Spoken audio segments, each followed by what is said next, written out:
Hello students. आज हम discuss करेंगे क्लास 12 का वेरी मोस्ट इंपोर्टेंट डेरिवेशन जो बोर्ड में कई बार पूछा हुआ है। Force between two parallel current carrying straight conductor. अपने पास two parallel current carrying straight conductor होंगे, वो कितना फोर्स एक दूसरे पर लगाते हैं वो उसकी कैलकुलेशन हमें करनी है फोर्स पर यूनिट लेंथ की।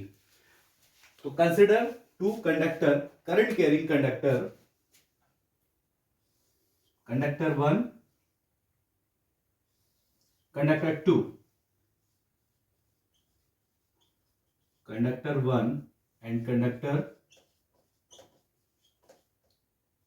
2. Current carrying conductor, flowing current I in the same direction. This current is I1 and this current is I2. The separation between them is D. दोनों कंडक्टर के बीच की जो दूरी है वो कितनी है, वो D है। और दोनों में जो करंट फ्लो हो रही है वो अपवर्ड डायरेक्शन में करंट फ्लो हो रही है I1 and I2. Current flowing current in same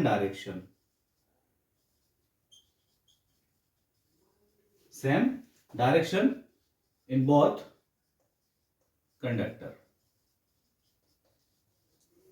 और वो करंट किस डायरेक्शन में है, in both conductor in upward direction. हम ये जानते हैं कि एक करंट कैरिंग स्ट्रेट वायर अपने चारों ओर एक मैग्नेटिक फील्ड बनाता है. अपने चारों ओर क्या बनाता है, मैग्नेटिक फील्ड बनाता है. तो ये करंट कैरिंग वायर है तो अपने चारों ओर एक मैग्नेटिक फील्ड बनाएगा.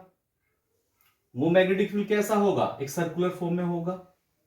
स्ट्रेट वायर से बनने वाला magnetic field, this is the current, this is the direction of the current, this is the direction of the magnetic field.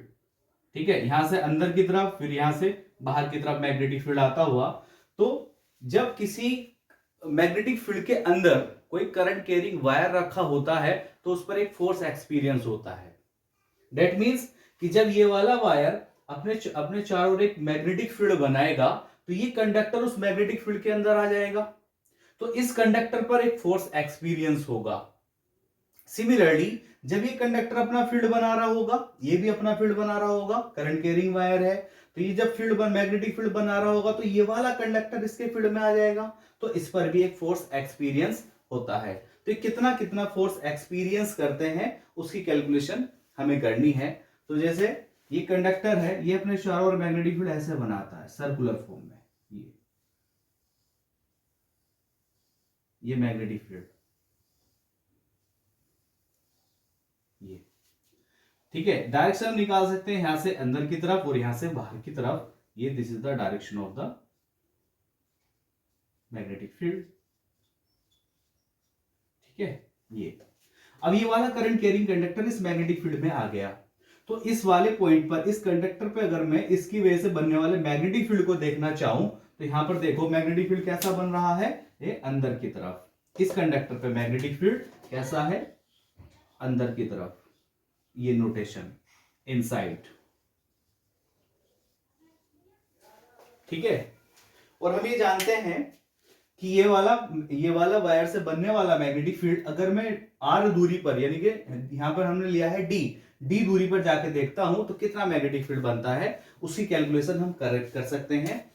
We know that magnetic field V1 की हम बात करेंगे जो कि कंडक्टर 1 बना रहा है. तो magnetic field due to conductor 1, लिख लेते हैं इसको, magnetic field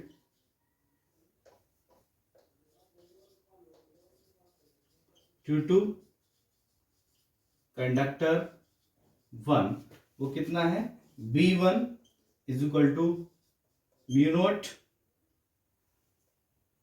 I1 upon 2 pi r की जगह कौन काम कर रहा है यहाँ पे, D. ठीक है. तो कंडक्टर 1 में करंट फ्लो हो रही है तो मैग्नेटिक फील्ड ये वाला, इस कंडक्टर 1 का मैग्नेटिक फील्ड हमने निकाला. अब बात ये आती है कि इस कंडक्टर ने जो मैग्नेटिक फील्ड बनाया, ये वाला कंडक्टर उस मैग्नेटिक फील्ड में है तो इस कंडक्टर पर फोर्स एक्सपीरियंस होगा. तो हमने इसको बोल दिया इक्वेशन नंबर 1, लिखा फोर्स और कंडक्टर 2 ड्यू टू कंडक्टर 1। ठीक है, तो इसको लिखा F21 इक्वल टू, हमने पढ़ा है I, अब I जो इसमें करंट फ्लो हो रही होगी I2L इंटू बी कौन सा लेंगे, इस कंडक्टर का मैग्नेटिक फील्ड B1। इस लेंथ को इधर ले आइए, फोर्स 21 पर unit length is a vector. मैं इसके मैग्नीट्यूड की बात करूंगा तो ये मैं इस पे मोड लगा सकता हूं, is equal to I2 as it is, magnetic field की ये वाली वैल्यू उठा के लाएं, mu naught I1 upon 2 pi D. तो फॉर्मूला अपने पास बन के आया, force on 21 upon force per unit length is equal to mu naught I1 I2 upon 2 pi D, I1 I2 upon 2 pi D. This is magnitude formula. अब बात यह है कि जो फोर्स है वो एक वेक्टर क्वांटिटी है, तो मैग्नीट्यूड के साथ साथ इसके बाद डायरेक्शन भी होगी। तो मैं देखना चाहता हूं कि इस कंडक्टर पे जो फोर्स एक्सपीरियंस हो रहा है उसका मैग्नीट्यूड तो इतना है और इसकी डायरेक्शन किधर है।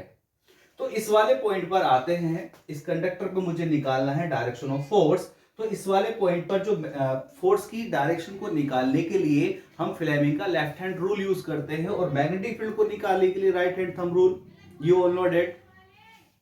तो इस पॉइंट पर हम देख रहे हैं कि जो डायरेक्शन ऑफ मैग्नेटिक फील्ड है वो इनसाइड द बोर्ड है, अंदर की तरफ है, और करंट किधर फ्लो हो रही है इस वायर पे, ऊपर की तरफ। ठीक है, तो हम क्या करेंगे, यहां पर अप्लाई करेंगे फ्लेमिंग लेफ्ट हैंड रूल।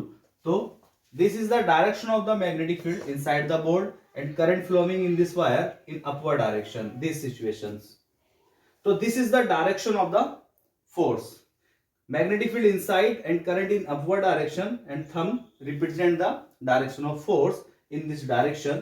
तो फोर्स की जो डायरेक्शन है वो इधर है, वो फोर्स की डायरेक्शन इधर है। ठीक है, तो ये force on conductor number 2 due to 1 in this direction. Is it clear? Similarly ये वाला कंडक्टर भी क्या करेगा, अब मैग्नेटिक फील्ड बनाएगा। जब ये मैग्नेटिक फील्ड बनाएगा तो ये अपने चारों ओर मैग्नेटिक फील्ड ऐसे बनाएगा, इस तरीके से मैग्नेटिक फील्ड बनाएगा। ये डायरेक्शन ऑफ मैग्नेटिक फील्ड इसकी रहेगी। ये करंट की direction, this the thumb rule, magnetic field is inside, तो ये ऐसे बाहर की तरफ आता हुआ मैग्नेटिक फील्ड।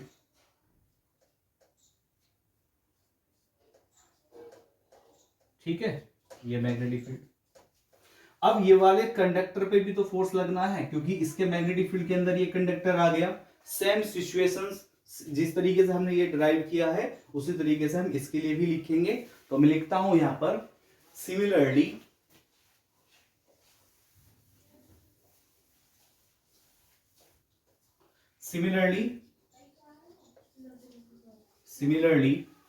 तो magnetic field due to conductor number 2 it is B2 is equal to mu naught I2 upon 2 pi D. इतना मैग्नेटिक फील्ड बनेगा, है ना। ये मैग्नेटिक फील्ड किसकी वजह से बना है, करंट कंडक्टर 2 की वजह से, जिसमें करंट फ्लो हो रही है I2, उस कंडक्टर की वजह से इतना मैग्नेटिक फील्ड बनता है। तो force on conductor 1, force on conductor 1 due to 2, तो इसको लिखेंगे force on conductor 1 due to 2 is equal to, कितना फॉर्मूला हमारे पास, I1 L, और इसको क्या लिखेंगे, B2। पुट द वैल्यू, इस लेंथ को इधर ले आइए, force on 2 upon length is equal to I1, B की वैल्यू है हमारे पास B2 की, mu naught I2 upon 2 pi D. इसको मैंने force two 1 length magnitude form में लिख दिया, ये magnitude form is equal to mu naught I1 I2 upon 2 pi D. ठीक है, ये फॉर्मूला। इससे पहले जो अभी फॉर्मूला था वो ये था, force on two due to one का magnitude per unit length is equal to mu naught I1 I2 upon 2 pi D. तो मैग्नीट्यूड कैसा है दोनों का? Same magnitude. मैग्नीट्यूड कैसा है? सेम। अब इसको अगर मुझे लिखना है तो मैं क्या लिख सकता हूं? Force on two due to one is equal to force on one due to two. ये कब इक्वल हो सकते हैं? जब यहां क्या लगाना चाहिए मुझे? निगेटिव। बट जो इनका मैग्नीट्यूड है, जो भी बात की है, F21 F12 का मैग्नीट्यूड बराबर है, बट इनकी डायरेक्शन बराबर नहीं है। ये वाली बात, मैग्नीट्यूड बराबर है। अब ये क्या है? निगेटिव साइन, और इसको आप जानते हैं कौन सा लॉ है? ये न्यूटन थर्ड लॉ वैलिड। यहां पर न्यूटन थर्ड लॉ वैलिड है। Clear? F21 is equal to minus F21। तो अब मुझे इसकी डायरेक्शन भी निकालनी है, because force is the vector quantity. तो इस पर डायरेक्शन मैग्नेटिक फील्ड निकालने के लिए, तो देखो यहां पर जो डायरेक्शन ऑफ मैग्नेटिक फील्ड है कैसा है? इस पर बाहर की तरफ। तो इस पर जो मैग्नेटिक फील्ड है वो कैसा है? बाहर की तरफ। ठीक है, तो लगाते हैं इस पे। मैग्नेटिक फील्ड है बाहर की तरफ, ये बाहर की तरफ मैग्नेटिक फील्ड। करंट है ऊपर, करंट ऊपर, ये सिचुएशन। तो ये thumb represent in this side. ठीक है, इस साइड में थंब रिप्रेजेंट कर रहा है, जो कि शो कर रहा है फोर्स को। तो यहां पर भी जो डायरेक्शन ऑफ फोर्स मिलेगी वो ऐसे मिलेगी, ये डायरेक्शन ऑफ फोर्स है। तो force on one due to two. ठीक है, तो फोर्स कैसा मिल रहा है? ये एक अट्रैक्शन का फोर्स है। तो यहां पर हमने लिखा फोर्स कैसा है? अट्रैक्शन, अट्रैक्शन का फोर्स। ये कब है? जब करंट कैसी फील हो रही थी? सेम डायरेक्शन में। जब करंट सेम डायरेक्शन में फ्लो हो रही होती है तो फोर्स कौन सा काम करता है? अट्रैक्शन का काम करता है। ये आपको रिजल्ट्स याद रखने हैं, और इसका जो फॉर्मूला है वो ये है। ठीक है, ये सारे पॉइंट्स आपको याद रखने हैं। इसी में ही हम एक पॉइंट और डिस्कस करेंगे, definition of the ampere. Definition of ampere, ampere की क्या डेफिनेशन है?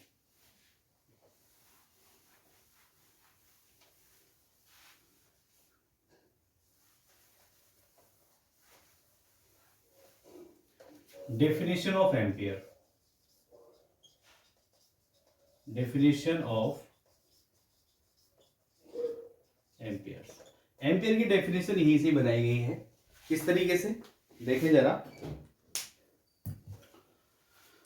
हमारे पास है force per unit length F21 per unit length is equal to mu naught I1 I2 upon 2 pi D. मैंने क्या काम किया इसमें? 2 के ऊपर मल्टीप्लाई, 2 के नीचे मल्टीप्लाई। फॉर्मूला आया force per unit length is equal to mu naught upon 2 two ज़ा 4 पाई। ये वाला फॉर्मेट बना लिया मैंने, और इसको मैंने लिखा ये वाला 2 I1 I2 अपॉन डी। ये क्या है? इसको आप जानते हैं बहुत अच्छे से। ये होता है एक कांस्टेंट है, इसकी वैल्यू होती है 10 की पावर माइनस 7, 10 की पावर माइनस 7। तो ये आया F21 upon L is equal to 10 की पावर, इस 2 को भी साथ में लिख लेते हैं, 2 इंटू 10 की power minus 7 I1 I2 upon D.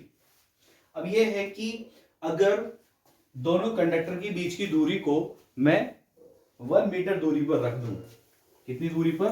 1 metre की दूरी पर। अगर मैं दोनों कंडक्टर के बीच की जो दूरी है ये d, इसको कितनी दूरी पर रख दूं?